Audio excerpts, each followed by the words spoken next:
2025 Ertiga ZXi-க்கும் ZXi Plus-க்கு என்ன வித்தியாசங்கள் தெரியுமா? வாங்க சொல்றேன். ஃபர்ஸ்ட் விஷயம் வந்து ஸ்டேரிங் வீலுங்க. Leather wrapped steering wheel with இந்த ஒரு வுட் டெக்ஸ்சர் ஃபினிஷ்ல வரக்கூடிய மெட்டீரியல்ஸ் எல்லாமே நமக்கு வந்து ஸ்டேரிங் கொடுத்துருக்காங்க.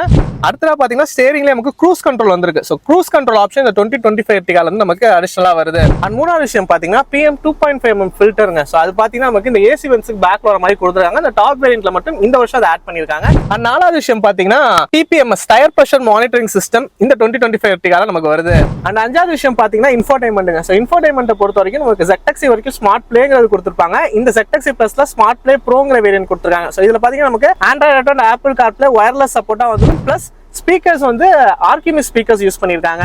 எட்டாவது விஷயம் பாத்தீங்கன்னா கீ ஆப்ரேட்டர் ரிட்டர்ன் ஓஆர்எம். அதாவது நீங்க லாக் பண்ணிட்டு கீழே இறங்கிட்டாலுமே நம்ம லாக் பண்ணும்போதே ஓஆர்எம் வந்து க்ளோஸ் ஆயிடும். ஸோ இது வந்து எட்டாவது விஷயமா நமக்கு கொடுத்துருக்காங்க. அண்ட் ஒன்பதாவது விஷயம் பாத்தீங்கன்னா நமக்கு auto head Lamb's, follow me head Lamb's இந்த மாதிரி விஷயங்கள் எல்லாமே இதுல வருது. அது மட்டும் இல்லாம கர்டசி லாம்ப்மே இருக்கு. ஸோ இந்த 10 விஷயங்கள் தான் நம்ம ZXi இருந்து ZXi போகும்போது கிடைக்கக்கூடிய விஷயங்களா இருக்கு. ஸோ 1 லட்ச ரூபா கூட கொடுத்து உங்களுக்கு இந்த ஃபீச்சர்ஸ்லாம் வேணும்னா போலாம். இல்லாட்டி ZXi ஒரு நல்ல வேல்யூ ஃபார் மணி வெஹிக்கிளா இருக்கும்.